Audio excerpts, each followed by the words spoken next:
Musím říct, že takhle podáte rukou, už víte, co to je trošku za člověka. Já tomu říkám číšnický instinkt. Aha. Václav Havel, ten mě úkoloval, že by se chtěl setkat s Pierrem Elliotem Trudem, který už nebyl ministerský předseda v té době. A já jsem ho znal, přes Four Seasons samozřejmě v Torontu.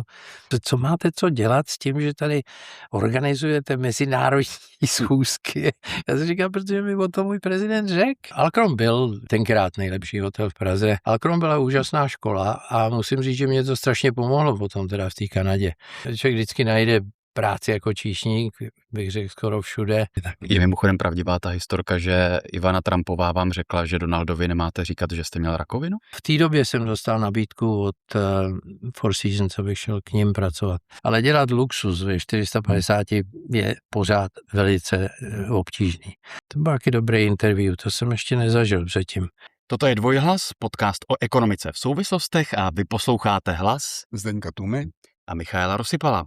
Zdeněk Touma, ekonom, bývalý guvernér České národní banky, spoluzakladatel fondu kvalifikovaných investorů Diagram, člen nebo předseda řady dozorčích a správních rad finančních institucí, ale i neziskových organizací, jako například Výbor dobré vůle Olgy Havlové nebo Nadační fond Vltavské filharmonie. a Michal Rosypal, novinář, moderátor a autor talk show Michalův Mashup.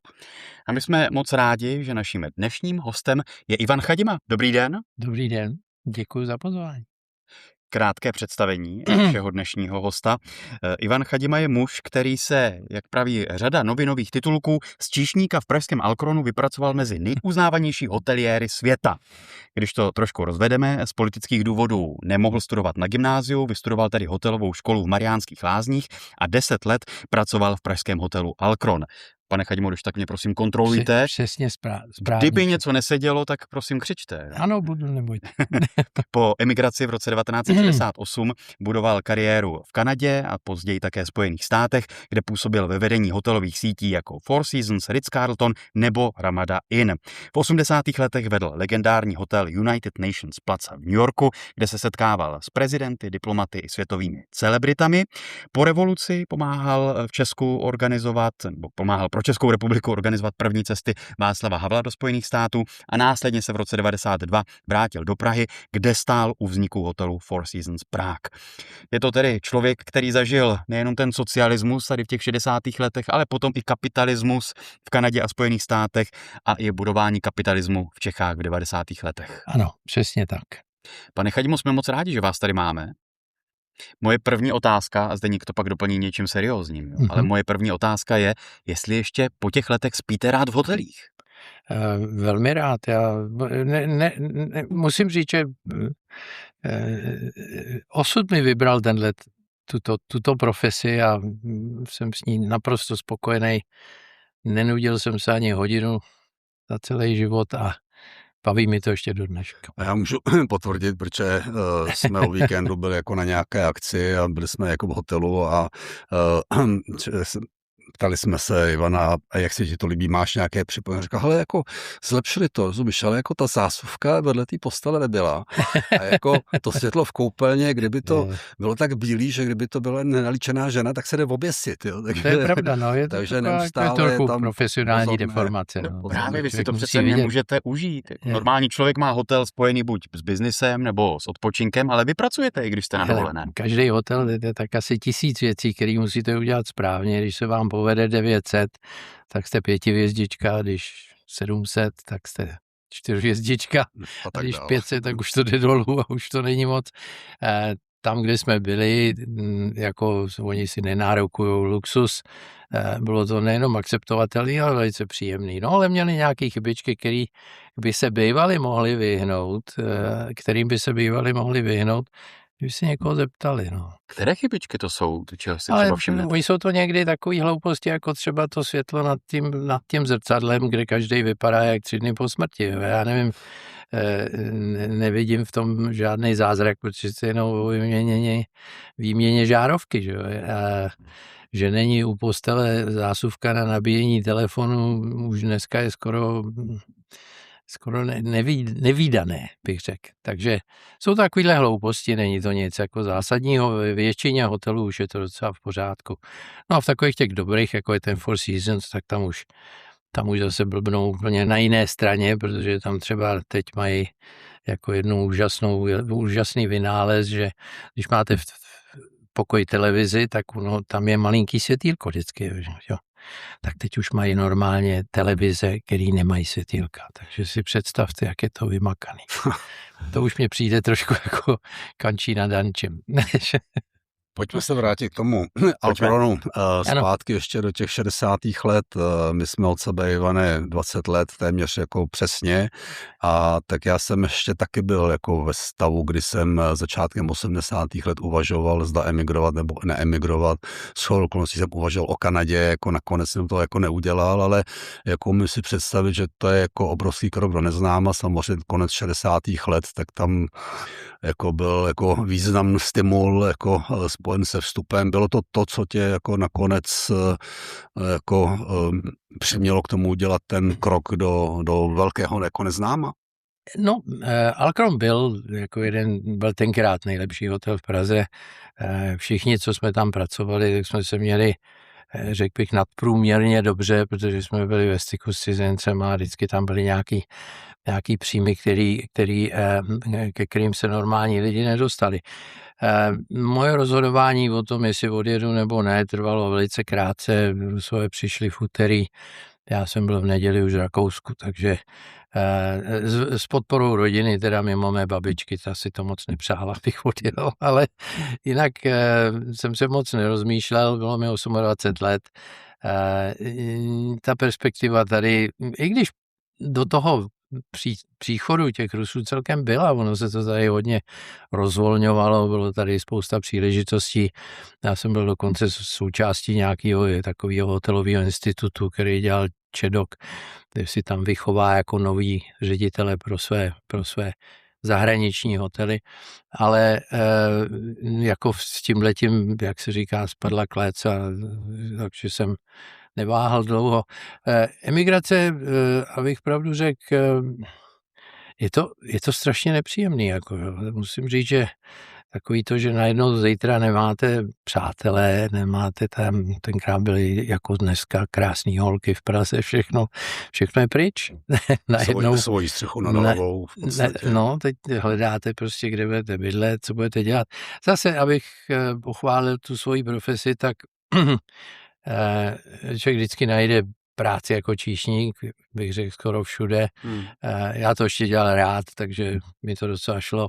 A člověk se nají a přece jenom má jako takový, ty základní potřeby jsou vlastně součástí profese, abych pravdu řekl. Ale jako do toho číšníka potom k šéfování těm hotelům by člověk čekal, že bude hodně dlouhá cesta a asi ne mnoha lidem se to povede a to by se to vlastně povedlo jako v cizině. Já musím říct, že Alcron byl úžasná škola, teda jako ten Alcron v té době, když jsem tam já začínal, mě bylo 17 let, tak tam bylo ještě spousta zaměstnanců, nebyli všichni hodní, někteří byli STB a komunisti a všechno, ale profesně byli opravdu na výši a byli to lidi, kteří ještě z té první republiky nebo i dokonce z Rakouska-Uherska, některý z nich jako skutečně pracovali v zahraničí a uměli to řemeslo, takže Alcron byla úžasná škola a musím říct, že mě to strašně pomohlo potom teda v té Kanadě.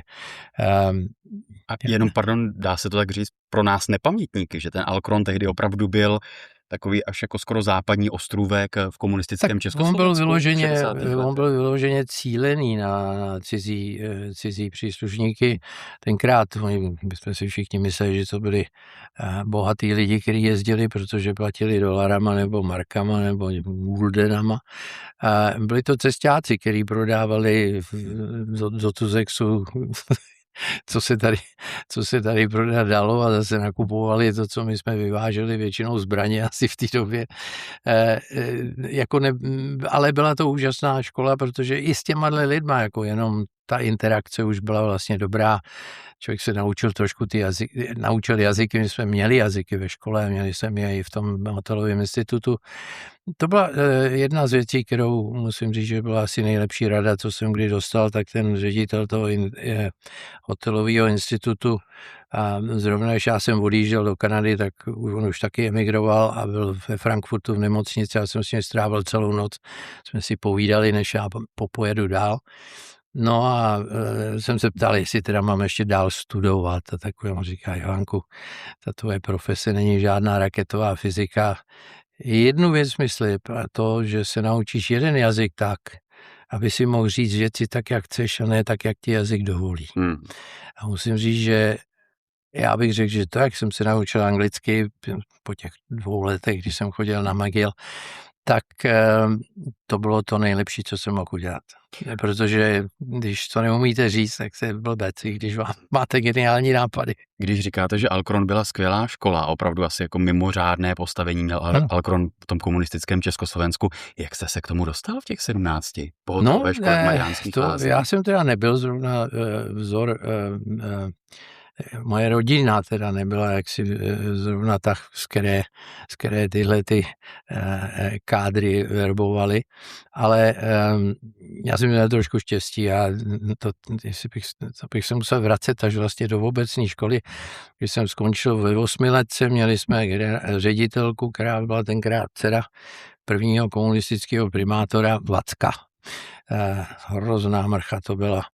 S ní jsme měli pohovory potom, když jsme tak jako měli do života, že mě bylo 13 let, já nevím, jestli jste věděl ve 13, co chcete, já ne teda. V té době mi zavřeli strýčka na 13 let, byl to lékař, tak jsem chtěl být lékař zrovna v té době. Tak to mi rozmluvila, měl jsem umístěnku na kominíka, zedníka a holiče. Tenkrát se dávali umístěnky, tam jste museli jít. Jo. Naštěstí režim má nějakou tu setrvačnost, tak můj táta nějak zařídil tenkrát ještě po válce, že ho řádila tuberkulóza, tyhle věci, jak jsem měl stíny na plících, takže jsem nemusel nastoupit. A měl jsem strýčka, který psal kuchařky na ministerstvu výživy a ten mě dostal do Podskalské ulice, do takzvaných nedlikárny, tenkrát se tomu říkalo. Takže to je, jak já jsem se vlastně dostal do toho oboru. Já opravdu jako slepej houslim, ale povedlo se. Pak i ta hotelová škola v Mariánských Lázních. Já jsem šel ze druhého ročníku té školy pro společné stravování do 3. ročníku hotelovky. No a do Alkronu? Když jste neměl vlastně žádné zkušenosti po škole? No po škole, no to vidíte, já taky v Alkronu 2 roky jsem nesměl prakticky nic, než sklízet ze stolu nádobí, že jo. To tenkrát nebylo tak jednoduchý. Ale jenom dostat tu umístěnku do toho Alkronu, zase to byl člověk, který tenkrát dělal na Čedoku, s kterým já jsem se seznámil, on byl takovým operativním ředitelem. No a když jsem dostal umístěnku někam na Slovensko tenkrát, tak to prostě škrtnul, ještě jí mám doma tu umístěnku a tam napsal Alkron. Takže trochu štěstí. Tam byla taková doba, kdy to bylo často jako shoda mnoha okolností a ještě jako i známostí lidí, jasně, který já jsem... Jako když je člověk připraven, je třeba být na ty situace připraven, tak pak se to stane. A ten Alkron opravdu ty první roky byla velice přísná škola, jako co musím říct, že jsem nikdy venku nezažil takhle něco drastického. A po tom příchodu teda do Kanady, co byl jako největší šok? Jako přece jenom, jak jsi říkal, 60. léta trošku se to uvolňovalo, bez pochyby, jako to pořád bylo jako hodně jin, kulturně, jako pracovně. Co byl jako ten náraz, jako to, a ty hlavní nároky na to přizpůsobení v Kanadě? Já jsem to už trošičku zmínil, když jsme si povídali. Já jsem přijel a rovnou jsem si našel nějaký penzion a začal jsem hledat práci. Asi po týdnu jsem se přihlásil do takového toho imigračního centra, kam jsem se měl přihlásit hned po tom, co jsem přistál. My mi říkají, už vás hledáme, máte tady pokoj v Scholastique de Montréal, se to jmenovalo. Vlastně jako imigrantský středisko, kde nás vzali a měli jsme každý malou celu, byl to klášter vlastně. A bylo tam spousta Čechů, už taky já tam přijel až v lednu, takže bylo tam spousta lidí už od září vlastně, který jako do Kanady přijeli. No, tam jsem nevydržel dlouho, protože spousta těch Čechů, kteří tam byli, tak se tam hezky zabydleli a spořili si na auto a pak se vrátili do Česka, takže musím říct, že jsem vypadl asi za týden po tom, co jsem tam byl. A šel jsem do práce. Našel jsem si byt, začal jsem jako, kariéru zrovna ne, dělal jsem číšníka ze začátku samozřejmě. Ale šlo to poměrně rychle, protože už to byla druhá kariéra vlastně. Jednou jsem dělal v Česku, ta druhá už byla. Zároveň jsem se teda učil tu angličtinu, to jsem chodil 2 roky na jenom angličtinu na McGill. A největší šok, samota. Najednou jste někde, kde prostě nikoho nemáte okolo sebe. Měl jsem byt, hezký byt, dokonce ve městě, kousíček od místa, kde jsem pracoval. Já jsem vždycky měl radši jako hezký bydlení a míň na útratu, protože to je pro mě důležitý. A musím říct, že je to takový jako, no je to šok, no.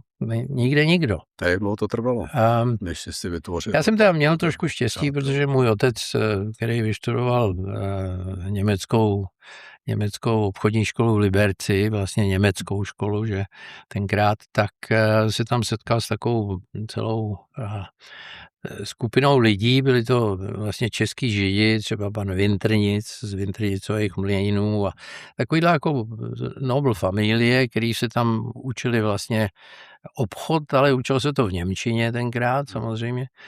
A můj otec nějakým způsobem se přičinil před druhou světovou válkou, že těmhle lidem pomohl odjet. A on to nějak nezapomněli, takže když jsem přijel do toho Montrealu, kde byly asi 4 nebo 5 rodin, tak jsem tam měl takový záchytný body, zvali na večeři občas a takový, takže nebylo to taková úplná samota. No ale takový ty svoje vrstevníky a to, tak to jsem měl těch, já nevím, 150 číšníků každý odinut v tom hotelu. Le Château Champlain, nádherný hotel, který byl postavený vlastně pro Expo v 67. roce. A v té době to patřilo nějaké společnosti Canadian Pacific, která byla neskutečně bohatá, měli rolinky, měli plyn, cargo, lodě a takový, takže jako zajímavá práce. Když se Zdeněk ptal na ten šok, abyste mluvil o té samotě, tak z toho biznisového hlediska přijede člověk z komunistického Československa, konec 60. let, zkušenost z Alkronu, ale ten svět toho kapitalismu, toho podnikání, to musel být taky jako šok, ne? Předpokládám. Tak jako číšník se zrovna k podnikání moc nedostanete, takže jo, jistě. Služby, úroveň služeb. Úroveň služeb, řekl bych, docela dobrá. Takový ten kádr těch lidí, s kterými já jsem pracoval, to byli Němci, Italové, Španělé, Kanada je v tomhletom velmi liberální a řekl bych i jako snášenlivá, na rozdíl třeba potom později z té Americe už to bylo trošku jinak. Já jsem vlastně kariéru udělal tím, že jsem jako uměl trochu počítat a že jsem uměl malinko věci, které každý číšník neuměl, protože jsem už chodil na tu školu aspoň. A stal jsem se poměrně brzo nějakým takovým, tenkrát se tomu říkal food and beverage clerk, takže jsem dělal naceňování věcí a takových věcí. A pak ze mě udělali beverage manažera, což byl obrovský hotel, prakticky všecko, co se dělo v Montrealu, tak se dělo tam, takový ty oslavy všech velkých společností a tohle. No, takže jsem dělal tak od 9 do 3 do rána každý den a měl jsem jako poměrně velkou zodpovědnost. Úžasná škola zase. Udělal jsem spoustu špatných zkušeností se svými soukmenovci, jako vždycky jsem se pokoušel nějakému klukovi nebo holce pomoct jako k práci nebo takovým, no. Řekl bych, že to bylo tak 10 ku 1. Jeden se mi povedl. Ne, tak z toho se člověk učí zase z těch negativů. Samozřejmě. Ale ono to asi je v každém národě stejný. Že jo? A z beverage manažera jako na šéfa hotelu se ještě kus cesty. Ještě kus cesty, ale já jsem měl zase trochu štěstí. V jedné z restaurací, která byla v tomhletom hotelu, která se jmenovala New Chatel, tak tam byl nějaký metrdotel, který za mnou přišel a říká, Ivanko, tam chodí takový pár starších lidí a myslím, že jsou to Češi, nechceš jako se přijít podívat na to? No a to byl pan Karel Šroubek, majitel vlastně hotelu Šroubek, takhle syn od majitele. On emigroval v 48. Byl tam se svojí ženou, tenkrát dělal ředitele a byl společníkem v takovém malém motelu vlastně, který se jmenoval Olympic, myslím. A já vždycky, když přišli, tak si mě zavolali, já jsem si s ním povídal chviličku a tak. No a on mi nabídl potom, protože ten jeho hotel byl, Martinik se jmenoval, byl potom se stal součástí té společnosti, kterou jste zmínil, té Ramady Inn, a oni měli nějaký plány prostě rozšířit ten chain, tak on mě nabídl, že bych šel k němu dělat generálního ředitele tohohle motelu, plus, že budu dělat jako všechny restaurace, které oni budou budou mít ty akvizice a nový hotely. No za 2 roky už jsem hotely stavěl, což jsem teda nebyla úplně moje parketa, nicméně on mi tu příležitost dal, nechal mi to dělat, já jsem dělal development 3 nebo 4 hotelů a já nevím, jestli si umíte představit, když jste v pondělí v Montrealu dělal ředitele v jednom hotelu, v úterý jsem vyjel, to je 4,5 hodiny do Toronto, tam jsem stavěl hotel, dalších 2,5 hodiny do Londonu, Ontario, kde jsem stavěl hotel, a další 3,5 hodiny do North Bay, kde jsem stavěl další hotel. A neměl jsem na velký auta, jezdil jsem Mazdou tenkrát, což na Kanadu teda je lidový vozítko. Takže, ale zase bylo to úžasný, protože ve velké společnosti by mě nikdy k tomuhle nepustili. Jako. Ramada Inn to nebyl žádný luxus, to byla 3 hvězda, ne, to je konkurence Holiday Inn. 3 hvězda, ano, přesně. V té době měli asi 800 hotelů, ale byli druhý jenom jako za Holiday Inn, kde měl asi 1200 v té době, dneska mají všechny tisíce, že? No ale byla to jako příležitost a hlavně mě pustili k věcem, který bych jako nikdy nemohl ve velkém hotelu dělat. V tom Canadian Pacificu z toho jsem odešel hlavně proto, protože jsem si přečetl jejich výroční zprávu a v té výroční zprávě u této obrovské společnosti ty hotely netvořily ani 1% tržeb. Tak jsem si řekl, tady dělat prezidenta není moc důležitý job. Takže když mi ten Šroubek nabídl vlastně tu příležitost se trošku vypracovat přes něco menšího, i když daleko méně kvalitního, abych se přiznal, tak jsem to vzal. No. Ale to byl ten vlastně první krok. A to byl ten mezikrok potom k těm luxusním řetězcům typu Ritz-Carlton, já jsem měl takhle, nevydělával jsem moc peněz, všechno bylo takový jako, hele, všude se vás pokusí platit málo a dostat vás co nejvíc, takže i pan Šroubek byl takový, když... Tak byl dobrý businessman. Jistě, samozřejmě. A já jsem měl takový zaječí úmysly, že bych se jako přestěhoval z tohohle průmyslu do něčeho trošku jednoduššího. Dostal jsem nabídku od jedné společnosti, tenkrát největší firma, která vozila nejvíc vína a měli Johnny Walker a Beefeater Gin a takovýhle to. A mi nabídli, abych dělal jejich nějakého reprezentanta. Což bylo úžasný a plat 2x tolik, auto, všechno, a už to mělo utracený všechno. To už by nebyla Mazda. A nebyla. A šel jsem na pohovor a oni mě poslali do Toronto ke svýmu prezidentovi, nějaký pan Landry. Měli jsme spolu oběd a skončil oběd a pan Landry mi říká, tak pane Chadima, jestli ten job chcete, tak ho máte. Říkal, jestli chcete moji radu, tak to neberte. Já jsem říkal, jako co? Říká, tak já si myslím, že máte navíc, přece nechcete do konce života chodit s kufrem a prodávat chlast někde po barech. Já jsem říkal, no to nechci. Říkal, no a to vám nabízíme. Říkal, takže říkal, trpělivost, nesmíte to uspěchat, to děláte dobře, uvidíte, všecko dopadne. No a když jsem byl v té Ramadě, tak v Ramadě mě nabídli potom dělat nějakého viceprezidenta a ředitele nějakých asi 7 hotelů, ale bylo to v Arizoně, ve Phoenixu. A mě v té době zrovna utíkala sestra s Honzou Třískou jako přes Anglii do Kanady. Já jsem potřeboval být někde, kde jsem měl papíry. Že? V té Americe bych byl zase na nějakou psí knížku nějakou dobu, takže to chviličku. Tak se jsem to vlastně odmít a v té době jsem dostal nabídku od Four Seasons, abych šel k ním pracovat.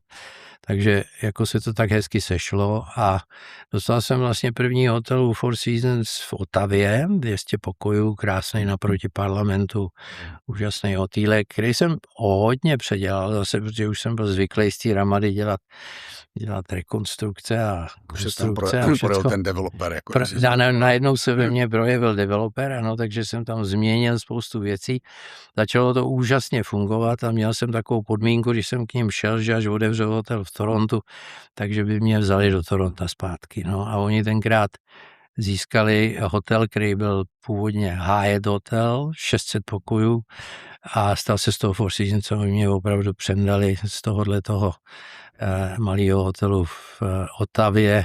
Mě dali místo v Torontu, 600 pokojů. Já když jsem ten hotel viděl, tak musím říct, že jsem měl docela respekt, ale a to bylo asi to nejlepší, co se mi tam kde povedlo. Tam jsem udělal velkou kariéru, tam jsem se vlastně dostal do takového té elity. Taky, dneska je to trošku jinak, dneska je těch hotelů tolik, že generální ředitel už prakticky není nikdo, jo. Každý dostane kus papíru ráno, co má dělat a tím to končí.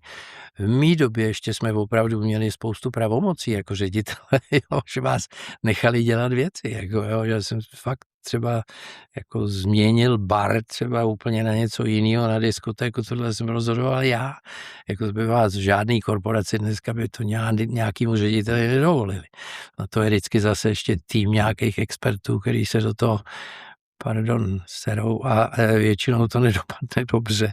Já mám takovou trošku averzi k těm velikým chainům, protože nemám rád věci, které jsou stejný. Mám rád věci, které jsou trošku rozmanitý a člověk má víc příležitosti se realizovat. A funguje to v těch řetězcích? Protože já jsem si právě myslel, že největší přidaná hodnota těch velkých řetězců typu Four Seasons je, že když člověk tam prostě přijde, tak dostane nějakou kvalitu a nějakou úroveň, která prostě všude musí být stejná. To je pravda a já, když jsem přišel do Four Seasons, tak měli 5 hotelů, jo, takže dneska jich mají nějakých 160, takže a furt ještě nejsou největší, jako zdaleka, že jo, já nevím, třeba Holiday Inn zrovna, ty už mají dneska někde přes 6 000 hotelů, jo, je spousta jiných společností. Já si myslím, že v tom se začne ztrácet každý, jako to už, a při vší úctě, když máte 6 000 ředitelů, kolik z nich je chytrých, jako já bych tak řekl 20%, ten zbytek. Co 20? Ten zbytek potřebuje ten papír ráno, jo, aby měl z čeho, vařit. Obecnější problém jako řízení těch velkých korporací. Já si myslím, že je to naprosto obecné. Já s tebou souhlasím, já tohle to jako opravdu vnímám a myslím si, že jsem měl to štěstí, že jsem se dostal do té doby, kdy ještě jako fakt být ředitel něco znamenalo. Že? A mohl něco sám dělat. Jo. A mohl jsem něco sám dělat a vymýšlet, že jo, což už je dneska prakticky, já malý příklad, nemám rád bar Four Seasons, kterým jsem se teda zasloužil, takže se vůbec otevřel a mají to tam prostě spráskaný, nedá se tam na něčem pořádně sedět a seděli jsme s majitelem a s ředitelem a já mu říkám, hele, máš tady majitele, řekni si o peníze a změň to, jako co? Já nemůžu, já musím do Toronta. Musí do Toronto, aby mu někdo poradil. Teď mu tam pošlou nějakou delegaci, která tam bude jako koukat na to a pak za 3 měsíce přijde nějaký plán, kde si koupíme jednu židli za 150 000 někde v Itálii a bude to zase k nesezení. Jo.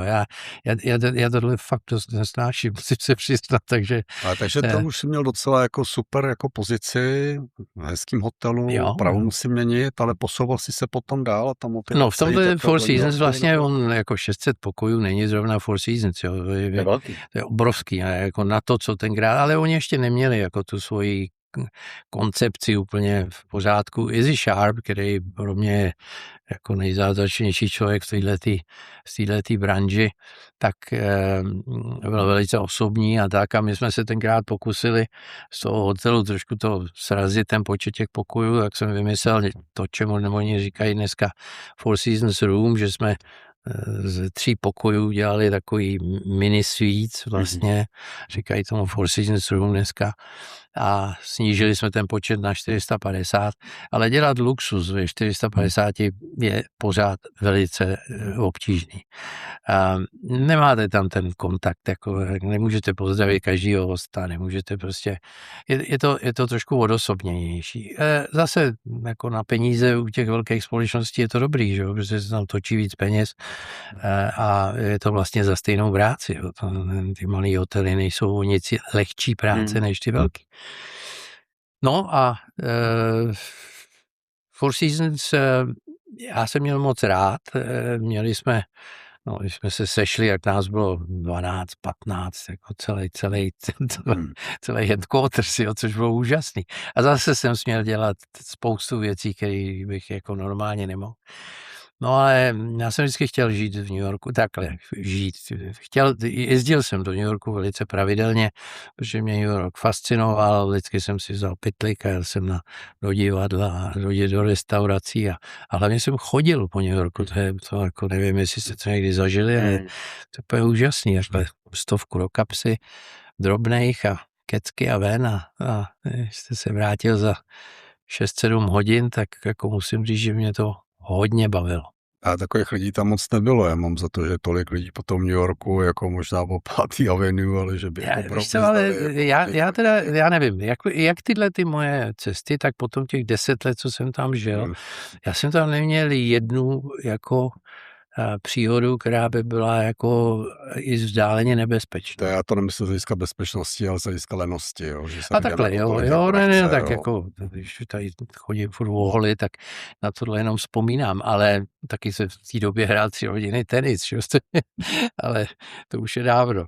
A New York byl úžasný v tomhletom, no a nějakou hezkou příhodu zrovna, která teda jako jde zpátky k tomu, jak mám ještě dneska takový vždycky šeřu přes hranice, jak furt mám takový mini pocit, že dělám něco neúplně legálního.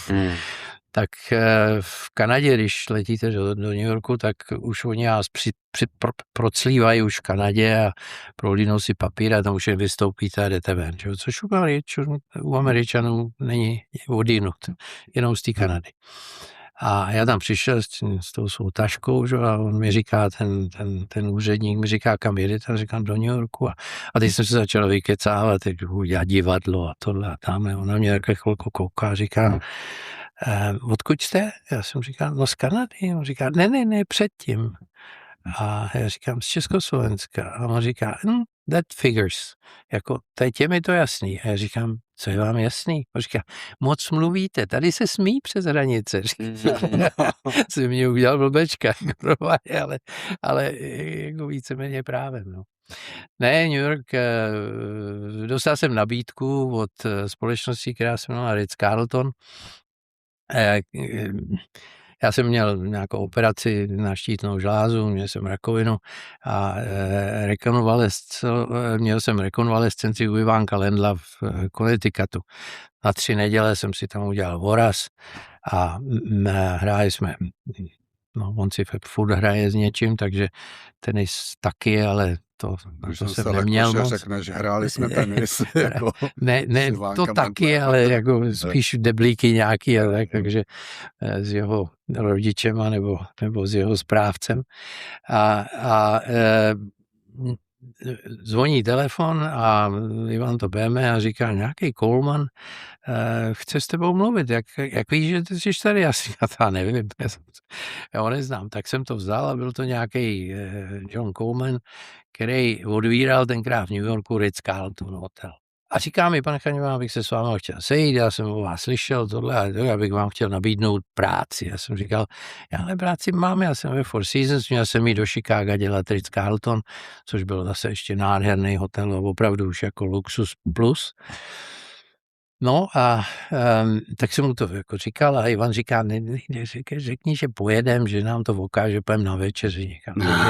Takže jsme odjeli do New Yorku a teda z toho Connecticutu a přijedeme tam, on nám ukázal, ten hotel byl rozestavěný, zase vlastně jsem se dostal zase do developmentu a no a tak jako jsme si povídali a on říká, no ale pane Konle, já fakt nechci jako děkte. On říká, pane Chaňová, víte co, jeďte domů, sedněte si se svým právníkem, napište mi, za jakých podmínek byste ke mně šel pracovat.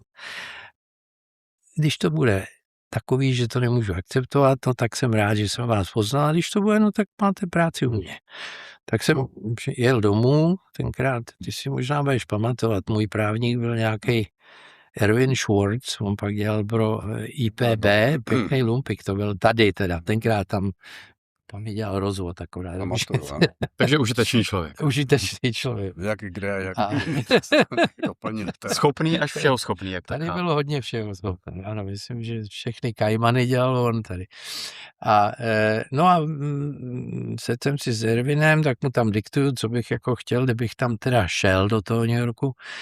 No on tak na mě kouká a říká, tam nechceš, víš? Já si říkám, ne, tam nechci, fakt ne. Jakože jste No. tak nadstřelil ty podmínky. Děsně, jako, no, to byl přestup, jak kdybych hrál basketbal v NBA, jo, to je jako neskutečný. No a poslal jsem mu to. Přišel takový ta šňůrka tenkrát, ten telex, a přišlo, welcome to the company, money is on the way to the bank. End of story. Takže jsem s tím papírem, který jsem mu jako nabít, jsem šel za Izzy Sharpem a řekl jsem mu, Izzy, co mám dělat? Říká, tohle já ti nikdy nedám, ale když si se potřeboval vrátit, tak dej vědět. Tak jsem odjel do New Yorku. No. Ale bylo to o penězích nebo ještě něco jiného? Bylo to, takhle, já jsem chtěl New York, já jsem chtěl do New Yorku. V New Yorku Four Seasons měl hotel, měl PR hotel a měl tam ředitele můj nejlepší přítel, takže nevypadalo, že bych, jako že by odešel, jsem mu moc nechtěl. Tak jsem si řekl, že to zkusím takhle, no. A New York byl úžasný, já jsem tam trefil dobrý léta, tam přijel 82, odjížděl jsem vlastně 91, no tak jako 81 jsem přijel, no 10 let. A potom Úžasný, tady 10 United let. Nations Plaza, to byl asi No, hotel na hodně dobré adrese naproti on ten budově pan Coleman OSN. byl sice úžasný v takovém tom osobním kontaktu, ona je trošičku šňupala, hodně pil, takže byl takový malinko ne úplně předvídatelný. Bylo to takový, potom Four Seasons, kde to byla taková jako selanka, protože to byli slušní lidi, že jo, všichni jsme věděli, co máme dělat, všichni jsme se chovali slušně a to byla taková jako, jak se říká, chodit po laně bez té sítě pod tím, jo, takový velice nebezpečný. Teď furt mu docházely peníze, no, jako opravdu 2,5 roku školy, která byla taky úžasná, teda mimo jiné, jo, protože samozřejmě jako v pohodlí se toho člověk naučí méně, než když je zle. U něj bylo pořád zle. Takže byl na 2,5 roku a po 2,5 letech a několika soudních jednáních, protože on se s každým soudil všude a to, ještě nevyhrával, kdyby aspoň nevyhrával, tak jsem mu řekl, že teda bych rád jako odešel a že s jeho penězma si svoji reputaci může dovolit, já že ne, teda, což byla pravda. A tak jsem dostal tenkrát 3 nabídky. Jednu jsem dostal od JAL, Japan Airlines, který hned vedle toho Ritzu odevírali hotel Excelsior, se jmenoval tenkrát. A to byl taky dobrý interview, to jsem ještě nezažil předtím. 3 Japonci přiletěli a mě vzali na oběd, že si se mnou budou povídat. Šli jsme do nějakého steakhouse, protože oni rádi jedí steaky, dali si k tomu whisku. A začali si mezi sebou povídat. Udělali 3 whisky, byli pěkně scákaný. Já tam seděl, furt jsem poslouchal. Pak když už teda jako opravdu prakticky mi nevnímal, jak jsem odešel a tím to skončilo. Takže zvláštní. Takže tam jste věděl, že nenastoupí. Tam jsem věděl, že nenastoupím. Protože...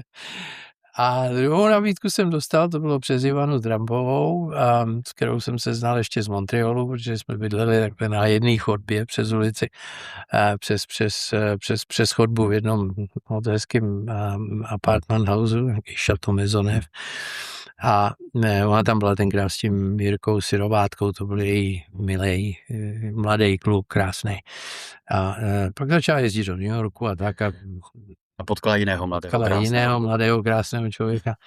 A takže když jsem já přijel potom do New Yorku, tak jsme se vydali, chodili jsme spolu na oběd do Central Park, tam měl kočárek a dali jsme si 2 hot dogy, seděli jsme na lavičce, povídali jsme si, bylo to hezký. A když jsem teda chtěl odejít tam odsaď, tak mu říkal, tak promluv s Donaldem, on teď hledá nějakého ředitele do Atlantic City, on tam má 3 hotely a hlavně kasína, že jo. Říká, ale ty by si s kasínama neměl nic společného, no je to asi 1600 pokojů, jako obrovský hotely, všechno tak. No a zase podmínky teda musím říct, že byly jako trojnásobný než všude jinde, jo. No, tak jako ty hotely, to je vlastně jenom jako servis těm kasinům, takže tam ty prachy nejdou přes ty hotely, ty jdou přes ty kasína. Tak jsem se tam jel podívat, Atlantic City, tak ten boardwalk, to byla nádhera, to je pěkný. Za těma hotelama prostituce, drogy, chlast, bída. Takový svět opravdu divný, jo. Takže já to gambling taky nějak moc nemusím, tak jsem řekl, že ne a dostal jsem nabídku od toho United Nations Plaza, který byl jaksi asi jak na úrovni, co jsem měl u toho Colmana. Nicméně tam byli úplně normální lidi. On ten hotel patřil z poloviny městu New York a z poloviny státu New York. A board of directors byl takový who is who z real estateu v New Yorku. Za $1 tam všichni sloužili státu a městu. Nádherný baráky, 2, ten hotel začínal na 28. patře, pod tím byly kanceláře nebo byty pro různý státy, který si nemohli dovolit jako vlastně tržní ceny. Oni to tenkrát New York pro ně postavil. A zase mělo to 450 pokojů, zase jsem to dodělával, ten hotel, protože ta jedna část nebyla hotová, takže zase jsem tam měl takový trošku developerský úkol. A ty lidi byli úžasný, slušný, postavil to nějaký Kevin Roach, architekt, laureát Pritzkerovy ceny za architekturu, nádherný barák, opravdu nádherný. No a tam jsem byl vlastně až do té doby, než jsem se vrátil do Prahy, jsem byl 5 let. A když jsme byli u toho jednoho odchodu, to znamená směrem tam, za tu dobu si tam asi vytvořil přece jako nějaký okruh přátel. Co bylo tím pádem, jako ta motivace směrem tam je celkem jasná, jako směrem zpátky bylo to, že přece jenom jako tě táhli ty jakoby jako přátelé vlastně, anebo příležitosti, nebo co to bylo jako? Jo, je to daleko prozajištější a trošku se mě dělá blbce, ale já jsem s tím mým šéfem, který Appleby se jmenoval, on byl za Cartera, byl šéfem housingu, Minister of Housing nebo něco takového, Secretary of Housing. A vždycky, jako, když byl audit, tak jsme vždycky na jaře si sedli a oni mi říkali, jako, jak jsme na tom, jak ten hotel fungoval, že jo, protože nám 5 let. A tohle bylo v roce 89 na jaře a seděli jsme, udělali jsme 2 lávičky vína, povídali jsme si a on mi říká, Ivanku, co tebe tak jako v životě motivuje? Já jsem říkal, tak už mě znáš 4 roky, tak jako přidáš trochu peněz, on to je hezký. Já bydlel v hotelu, jo, takže jsem nádherný byt, 3 ložnice na Manhattanu. Takhle jsem koukal na 3 strany, na World Trade Center, na západ, na východ, jako úplně úžasný. A on tak na mě kouká a říká, já jsem si fakt nemyslel, že jsi takhle blbej. Já říkám, co ti vadí, jako jsi se mnou spokojený, ne? On říká, jo, ale teď si představ, že tady nebudu já, někdo vyhodí. Jako jediná motivace pro inteligentního člověka je, že jednoho krásného dne nebude na každém závislej, ty jsi úplně závislej. Tak to mi trošku zarazilo. No a pak se začaly dít věci na podzim, tady, že jo, v Česku. No a pak jsem byl v Praze v lednu, to bylo už když Vašíčka jako a pak oni přiletěli všichni do Montrealu napřed, teda do Kanady, kde už jsem já měl tam jsem měl velice dobrý konekce od Pierre Elliota Trudeau až po spoustu lidí z biznesu, protože ten Four Seasons zase byl středem těch lidí. Jako, co je úžasný na tomhle biznesi, že potkáte lidi, který nepotkáte jako nikde jinde, jako není možný. General Assembly v takové koncentraci, že jo? Koncentraci. General Assembly v New Yorku, v tom UN Plaza, tam bylo 45-50 prezidentů, králů, ministerských předsedů, ministrů zahraničních věcí. to tam takhle podával tu ruku všude, že jo, s tím, že se bojím přes hranice. Jako, bylo úžasný, já jsem to miloval, tohleto. A člověk, jako, musím říct, že takhle podáte rukou, už víte, co to je trošku za člověka. Já tomu říkám číšnický instinkt. Že byli tam taky pěkný hajzlici, že jo, Noriega, já nevím, co všechno z takových těch afrických států, vrazi na džibulách, to byl tenkrát prezident Afganistánu, ten přijel a musel mít pokoj nebo apartmá úplně jako nesměl už nad ním nikdo bejt, žádný pokoje nebo něco, protože Aláh, aby to měl blízko, no nad ním akorát se jeho ochranka, to byli Rusové, protože ty ho tam dosadili. No, jak se vrátil do Afganistánu, on tam obověsili. Takže takovýhle lidi, no. Ale byli tam taky úžasní lidi.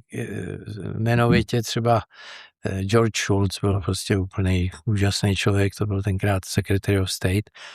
No a ten, když přijel poprvé, když já jsem začínal vlastně v tomhle hotelu, tak jsem ho vez nahoru do jeho svít, že jo, a říkám mu, já jsem měl na 28. patře tenisový kurt krytej v tomhle hotelu. A to bylo zrovna první rok, co Ivan Lendl vyhrál US Open. A to se tak jako kreje trošku s tím General Assembly.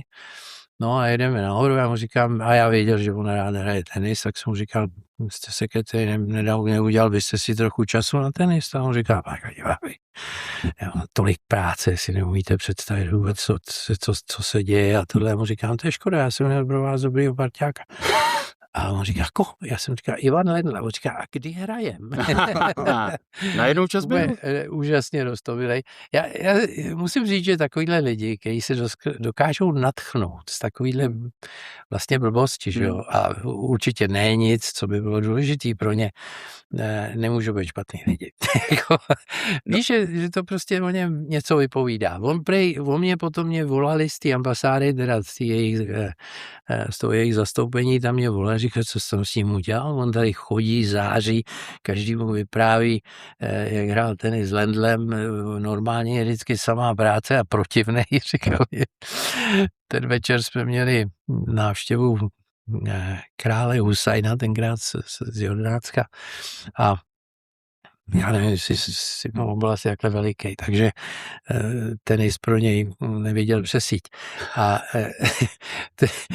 přijela limuzína, že Schulz ho takhle drapnul za ruku, že ho přivlek přede mě a říká, Your Royal Highness, to je Ivan Chadil, on to tady řídí a dneska jsme hráli s Lendlem tenis. Takhle koukal. Schulz byl veliký, jako já, ještě byl takový tenkrát méně štílej. A byl to úplně hotový. Takže my jsme hráli ještě 3x, 4x potom a víte co, to jsou lidi, kteří jako, protože já nebyl jsem v diplomacii, nejsem v ničem, že jo, takže oni s váma relaxujou vlastně. Jsme měli několik večeří spolu s jeho manželkou, Margaret Thatcher, to samý, jako bylo úžasná. A na tu jsem chodil vždycky, když měla speeches, to bylo. A vy jste žil tenhle život, potkával jste se s těmahle osobnostma, ale v roce 92 jste se vrátil do Československa tehdy ještě. Ano, takhle, no tak jednak, když tam přijela tenkrát ta anturáž celá s Vašíčkem Havlem, že jo, býval to letadlo tenkrát hupnulo, tak bylo po revoluci, protože tam byli všichni v tom. Láďa Dlouhej, že jo, Dyba, všichni. Tošovský, tvůj předchůdce. Všichni tam byli. A Schwarzenberg byl kancléř, že jo, takže a to já znal z Vídně už, protože moje rodina pro něj nějaký 2 století pracovala někde na jihu, na Orlíku a na Hluboký byli správci panství vlastně pro to rodina Hejrovských vlastně. A takže ten mě volal a říká, já říkám, jo, rád, všetko, bezva. S mýma majitelama jsem se domluvil, aby jsme udělali deal, který jako byl pro ně přijatelný, protože samozřejmě mladá republika, žádné peníze. No a začali jsme organizovat vlastně i ty návštěvy. Já jsem tenkrát měl parťáky Bankers Trust. V té době byl velká banka a měl jsem White & Case, jako v Americe jsme měli takový jako trojlístek, potom tady jsme založili firmu, která byla z třetiny moje a třetina a pomáhali jsme jim se setkat s lidma, kteří byli důležitý. Vašek přímo, teda Václav Havel, ten mě přímo jako úkoloval, že by se chtěl setkat s Pierrem Elliotem Trudem, který už nebyl ministerský předseda v té době. A já jsem ho znal, protože zase jsem ho znal přes Four Seasons samozřejmě v Torontu, tak jsem mu volal, říkal jsem, že Vašíček by se s ním chtěl popovídat. On říkal, no jo, strašně rád a tohle, tak jsme to všechno upekli a pak mě volali RCMP, mě říkali, kdo jste? Já říkám, já je ředitel v jednom hotelu a mě říkají, co máte co dělat s tím, že tady organizujete mezinárodní schůzky? Já si říkám, protože mi o tom můj prezident řekl. Oni, že to mají přes ambasádu. No ne, to je jako prostě naprosto mimo, že jo. Že byli všichni úplně jako z toho v šoku, že jo. No, jako tak specifická doba, myslím, že v té době se dělo.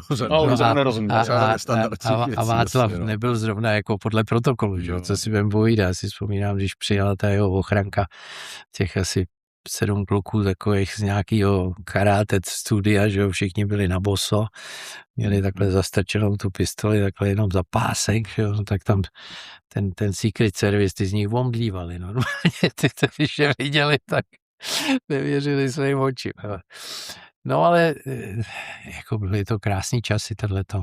Širák, v těch 90. letech v Československu a potom už teda v České republice bylo to dobré období i jako pro biznis? Vnímal jste to, že tady jsou dobré příležitosti, že třeba s tím know-how, které takhle, máte? já si myslím, že zase mě nejvíc teda pomohla angličtina, protože samozřejmě se tady hodně dělo. Bylo tady spousta poradců, tady všichni radili, že jo.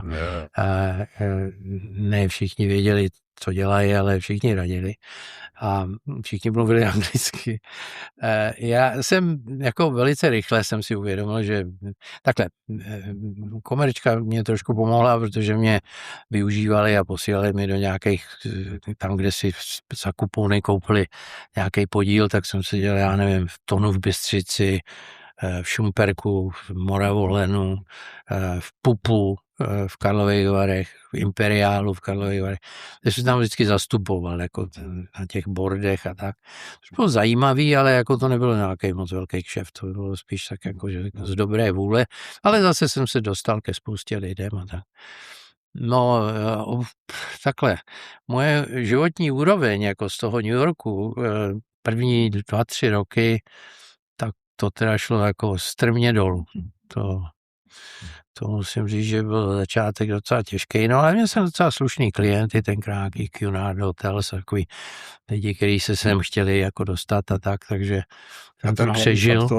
Ten hlavní faktor teda byl, co ti jako řekl ten tvůj bývalý zaměstnavatel, že jako nechci být závislý a chci si teda něco vybudovat. Říkal jsem si, že v 50 letech to bylo tak jako, jsem si říkal, tak ještě máš naději, že tohle by se ti mohlo povést, no.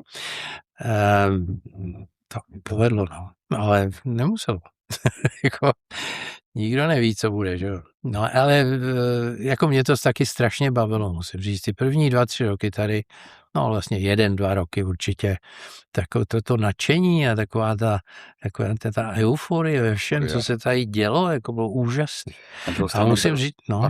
Pardon, byl to šok po těch kolika 24 letech venku, zase vidět úroveň gastronomie, úroveň služeb. Ta gastronomie byla naprosto devastovaná, že jo.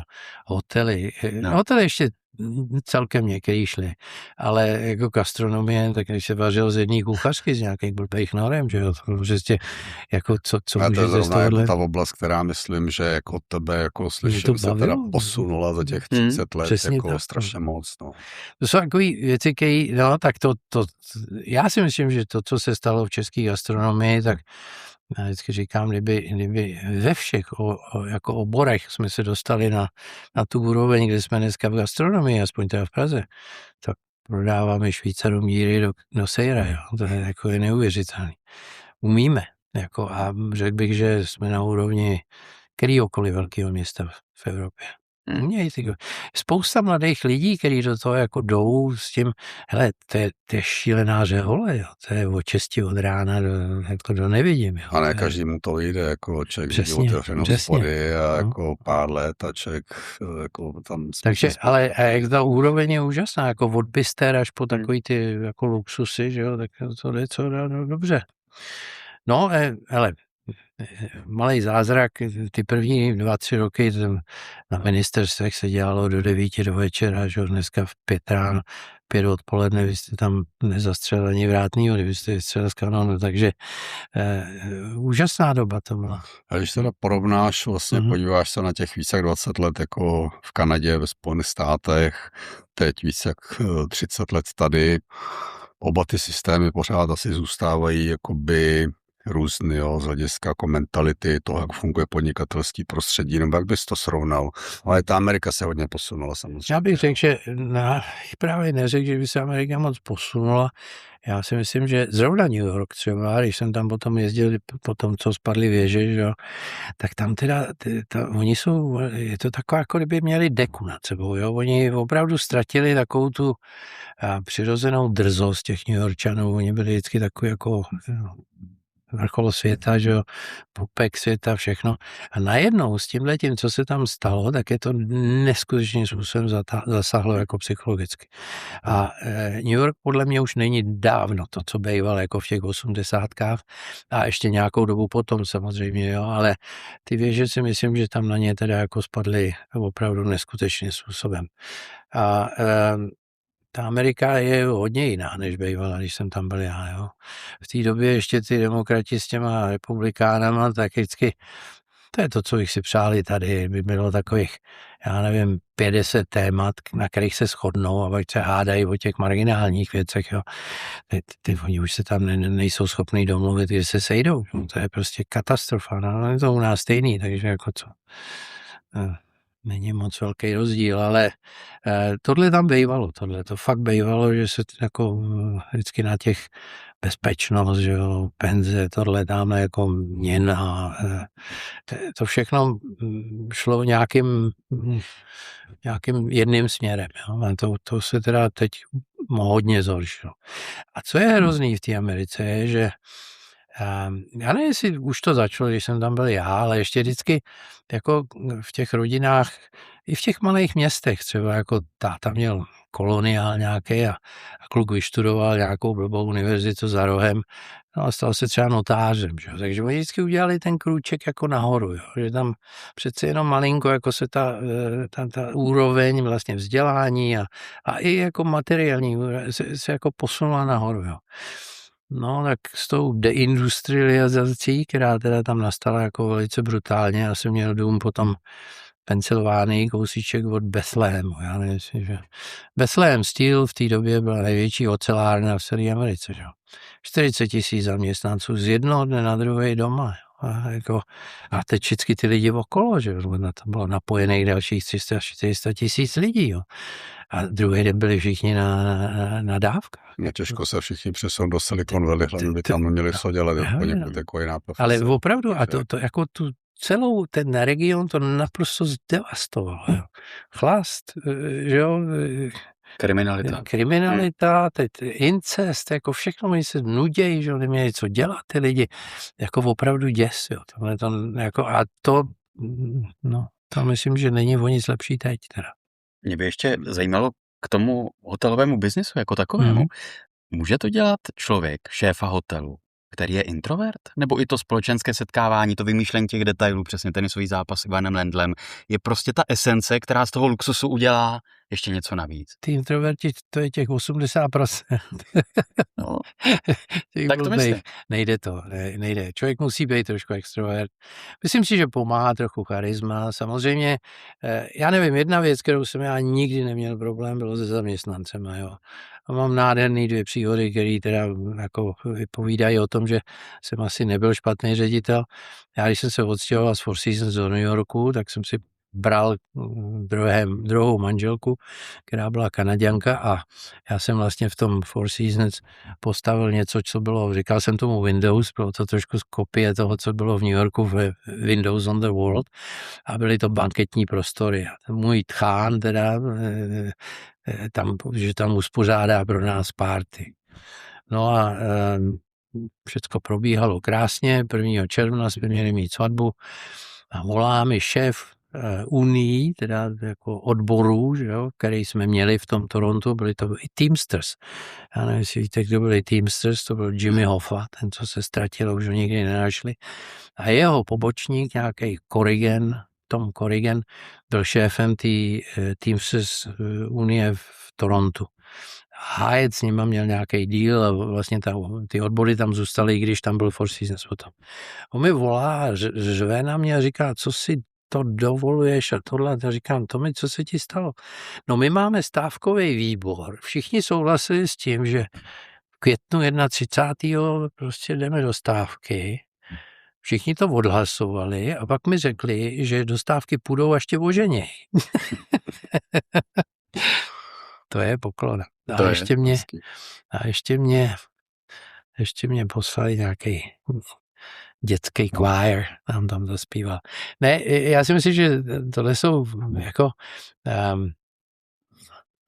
já si myslím, že dobrý ředitel vlastně to on mi vždycky vyčítal, říkal, já tady nemám co dělat. Jako, dobrý ředitel unie vlastně mu nemůžou ani vadit, jo, protože já jsem se staral. A ještě jdou stávkovat až poté, co vás vymění. Ano, přesně tak. Je mimochodem pravdivá ta historka, že Ivana Trumpová vám řekla, že Donaldovi nemáte říkat, že jste měl rakovinu? Jo, to je pravda, no. Já jsem šel na to interview k němu, že jo. No a on jako jednak říkala, že si umyje ruce, až mi ji podá, že jo. Nevím, jak dělal potom tu prezidentskou kampaň, to mě úplně nedochází. Že se bál, že chytne rakovinu od vás. Takhle, to nevěděl, že si mi ji měl, ale on si je měl okamžitě, jako každému, komu podal ruku, si šel umyt ruce. Takže to udělal taky, když jsem tam přišel a on říká, neříkej mu, že já jsem říkal, to není nakažlivý, on říká, to on neví, jako neříkej to, on se nebude ptát, říká tak. Takže jsme chodili k němu dokonce s tím syrovátkou, který byl ten milenec vlastně Ivanky, tak jsme se dávali v jeho boxu na US Open. On byl velice jako příjemný, nebyl nějak špatný, ani mi neměl za zlý, že jsem tu práci nevzal, nic, nikdy se nezmínil, nebyl nepříjemný kvůli tomu. Ale jeho já jsem moc neznal, teda Ivanu, jo, ale jeho, tak jsem ho viděl asi 20krát. Jo, napadá mě ještě jedna věc, na kterou bych se rád zeptal.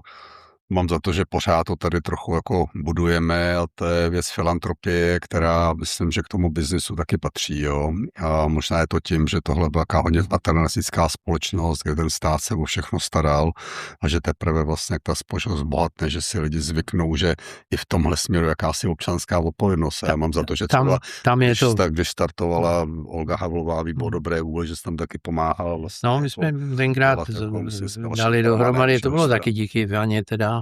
Byl tom Miloš Forman, Aja Vrzáňová na tom boardu, který jsme tam tak ad hoc udělali, aby jsme zorganizovali ten fundraiser vlastně Ivanka, která jako to uspořádala v Plaze, v tom jejím hotelu, který tenkrát řídila.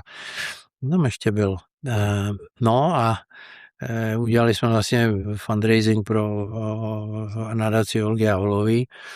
Tenkrát, já nevím, 80-90 tisíc dolarů, což dneska nezní jako moc peněz. Tenkrát to bylo víc. Teďkon, když jsem já byl v New Yorku, tak ještě $1 milion byly peníze. Dneska je to tak 3 nájmy na rok. No. Takže ale důležitý start. Ale filantropie v Americe, mají to trošku jinak nastavený, jo, celý. Například mají přece úžasný sbírky, jo, všude umění a tohle. No, jestli tomu já rozumím, tak jako se si koupil Van Gogha, já nevím, za $30 milionů, že jo, a za 10 let toho věnoval Museum of Modern Art v New Yorku a naceněnýho za 70 a těch 70 se si odeče z daní, takže jako ono se to se dělají sbírky. Takže je to trošku jinak. Je teda fakt, že tam jako ty charity jako jedou opravdu ve velkým. No ale zase příhoda, já jsem byl na druhý oficiální návštěvě Vaška Havla v Washingtonu jako doprovod Olinky Havlový. A dělal jsem jí tlumočníka, dělal jsem jí jako orientace a to. Přijeli jsme do Washingtonu a pro ní tenkrát paní Bakerová, Secretary of State Baker, za jednoho z těch prezidentů a tak uspořádali jako takový ty největší charity v Americe, uspořádali takový sezení pro ní, jako March of Dimes a nevím co. To jsou prostě milionový nadace. No a jsme tam seděli a oni tak jako nás poučovali, jak se to má dělat, že ono to. A Olinka říká, zeptej se, jaký mají náklady. Tak jsem se zeptal. No, oni mají náklady tak někde mezi 85 až 90%. Tak jim řekni, že já nemám žádný, všichni to dělají zadara. Takže začátek, že jo, taky už to takhle není, ale fakt je, že no, ona byla jedna z prvních, co vůbec něčím takovýmhle začala, jo, tady. Já jsem ji měl hrozně rád, teda, byla úžasná. Měli jsme oni ještě letěli potom do Los Angeles, já jsem dostal chřipku, takže jsem s nimi neletěl, ale dostal jsem za úkol od Karla Schwarzenberga, že na ní počkám v New Yorku, až se bude vracet, takže s ní půjdu na nákup. A že ona si musí koupit nějaký pořádný šaty, protože ona chodila v takových upletech vždycky, moc jí na tom nezáleželo. A bylo to docela legrační, protože měla s sebou bodyguarda, takovýho pitomýho mladýho kluka, říká, prosím tě, dávej na něj pozor, ten jestli se ztratí, tak už ho nikdy nenajde. Ten je tak blbej. No a chodili jsme po nákupních střediscích a po všech možných těch a tak jsem vždycky seděl venku, ona vždycky vyšla v něčem a říkám, tohle ne, Linko, to je to, co už máš. Jo, byl fajn. Když jste zmínil ten číšnický instinkt, už podle toho podání ruky, platí v tom velkém světě, že kdo opravdu něco dokázal a něco znamená, že ve většině případů bývá úplně v pohodě a že ti lidé, kteří si jenom hrají na to, že patří do toho světu luxusu, tak to musí dávat najevo a chovat takhle, se tak. Je pravda, že jako opravdu bohatý lidi jako většinou neukazují bohatství. Většinou jsou to takový ty, co jsou buď to na cestě nahoru, anebo to zrovna nějak získali. Ale to není ani o bohatství. Ono, jak jsem vám říkal, takový ty africký vrazy, jako ty taky se někam dostali a něco dokázali, byli to prezidenti, že jo? Takže třeba na Namíbie nebo něčeho takového, nebo Angoly, že jo? To byl socan nebo komunista prvního řádu. Jo? Takže ne vždycky jsou to hodní lidi a jako nejsou to lidi, kteří si to zaslouží, ani náhodou. Noriega je tam zpátky. Já nevím, to je skoro neuvěřitelný, tenkrát potom Somozovi tam byl a pak ho sesadili a pak teď už je tam zase znova v té Nikaragui. Něco optimistického na závěr, prosím. Ať neskončíme u vrahu. Hele, já nevím, no, jako svět nevypadá úplně optimisticky poslední dobou. Vypadá to spíš na to, že všichni mají roupy a že by se už zase všichni chtěli poprat. Ty se nuděj. Nějak mám pocit, že se všem příliš daří. Je to optimistický? Není. Přemýšlím, jak z toho ještě udělat nějakou optimistickou tečku. Možná jsme to měli ukončit u té paní Havlové, ale ne. A to můžeme, protože nadace Olgy Havlové výpad dobré vůle stále funguje, stále se daří. A doplním k tomu, že tak, jak si říkal, že jsi měl rád, že tohle vlastně platí pořád pro nemalou část společnosti, protože jako pořád vlastně ten symbol jako Olgy Havlové jako přitahuje a do dneška vlastně jsou lidé ochotní jako darovat. Byla osobnost. Darovat. Já jsem akorát jednou jsem s tím měl menší rozmíšku. To bylo, protože já jsem měl přítele, to byl tenkrát majitel vlastně Hyatt Hotels a oni jim patří taky Delta Airlines a to taková rodina Pritzkerova vlastně. Ty, co dávají tu Pritzker's Prize of Architecture, tak já jsem ho znal, Jay Pritzker se jmenoval, měli mě rádi. On ten hotel původně v Torontu, ten Four Seasons byl Hyatt. A protože tam měli třetinový podíl, aby se mi dařilo, tak mě měli rádi. A jednou krásně, já už byl v Praze, mě volá on a říká, Johanku, přijedu do Prahy, přivezu sebou tu svoji porotu, co dělá jako ten výběr těch architektů pro tu cenu a potřebuju 15 pokojů od pozítřka, tak tenkrát pokoje nebyly, jako nebyl nikde, tady nebyl pokoj. Jsme vystěhovali nějakou grupu z Palasu tenkrát, takže ty pak bydleli někde za Prahou a přijeli, viděli Tugendhat, že jo, Millerovou vilu a to, a on to bylo všecko tenkrát ještě v troskách, hned na začátku. Kari Schwarzenberg je vzal na hrad a já nevím co všechno. No a měli jsme a vlastně když si to tady všechno prohlídli, tak Jay mi říká, Ivanku, víš co, proč bychom tu cenu neudělili v Praze? Já jsem říkal, to je úžasný nápad. A on říkal, tak se o to postaráš. Dost nevěděl, o co jde. Jedna, která přijelo asi 150 důležitých lidí, že, který taky se tenkrát museli ubytovat, byla recepce, nebo ne, večeře vlastně na hradě ve španělském sále. Vašíček, Úde, tenkrát měl velký proslov a tohle. No a já jsem tenkrát jako měl za úkol dát vlastně nějaký guest list tady českých lidí, tak jsme pozvali všechny architekty, který byli v seznamu tady takových těch důležitých.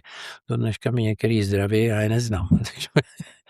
A byla to úžasná sláva. Jako jo. A vyhrál to zrovna ten rok nějaký Fumiko Maki, Japonec, který byl předtím 3krát v Praze na studijním pobytu. Takže ten byl úplně nadšený, že to je v Praze. Bylo to strašně dojemný všechno tohleto. A v čem spočívala ta rozmíška s tou Gohavou? Já jsem tam, byl takový ten čestný stůl, tam byl vedle v tom salonku u toho španělského sálu a tak jsem to tam pobíhal, organizoval, že Olinka říká, tak doufám, že tohle není kšeft pro tebe. Já jsem říkal, jako musím říct, že jsem se fakt docela nasral, protože jsem do toho investoval asi 3 měsíce práce a jediný, co mě Pritzker slíbil, bylo, že na ten hotel, my jsme tenkrát privatizovali hotel Praha, že tam je ochotný dát franšízu na to. Jako, velký gate. Takže to bylo takový, tak jsem na ní nebyl hodnej, řekl jsem, Polinko, neser mi. Jako opravdu spíše to řehole. Ne, ale ona byla fajn. Já když jsem tam byl poprvé u nich, tak to bylo vlastně v tom lednu, to bylo jako, bydleli v tom domečku vedle tančícího domu. Přijel jsem nějak do Prahy, bylo asi 9 večer, šel jsem na návštěvu. Barák zhasnutý, protože tam byly vymlácený žárovky a tak jsem věděl, že je to, myslím, to bylo 3. patro, jak tam vylezu, koukám světlo pod dveřma, tak jsem zazvonil a přišla v bačkurkách. Říká, ahoj, pojď dál, jako, tak říkám, nemáte ochranku? Říká, oni nás do teďka hlídali a teď už nás nehlídají. Pane Kadimo, vaše vyprávění mi vydalo na román. Na paměti. Myslím, že to budeme muset někdy zopakovat. Děkujeme, že jsi dorazil se nasdílet své zkušenosti. No moc té ekonomiky jsme neprobrali. Teda. No, ale ty hotely pořád byly v pozadí, ten jako biznis. Ten váš příběh je fantastický a zajímavý. Jako ty hotely se teď staly jako obrovskou módou. Každý, kdo má peníze, si kupuje hotel. Ten covid to chvilku zbrzdil a teď zase to teda je. Ale ono to bylo v New Yorku taky. Jo. Všichni takový ty real estate magnáti měli každý svůj hotel. Ne, že by tam vydělávali moc peněz, ale měli rádi takový to, že když tam vešli, že tam všichni bouchali. Takže možná ten optimismus, hledám tu optimistickou tečku, že sice to takhle nevypadá dobře, ale zdá se, že jako lidi jako to vidí jinak, protože jako cestujou a Nebo tančí na palubě Titaniku, že jo, to je taky druhá varianta. No, já si ale fakt myslím, že Česko se nikdy nemělo takhle, jako se má teď. To je bez debat. No, jasně, to bych se dostal k mé branži a mohl bych říct, že když porovnám za 100 let vůči Německu, tak skutečně se nikdy nebyli tak blízkou úrovni Německa, trošku teda také tím, že Německo škobrtá, ale jako faktem za těch 30 let se jako... Už jsme se tak dobře taky neměli, hlavně kvůli Němcům. Tak jsme to pozitivní tečko vykřesali. Myslím, že to můžeme ukončit, ale bylo to moc zajímavé a díky za to, že jste nám věnoval svůj čas. Já se omlouvám za to, že to byl monolog, no. Promiňte. Děkujeme. Ivan Chadima byl naším hostem. Já vám děkuji za pozvání.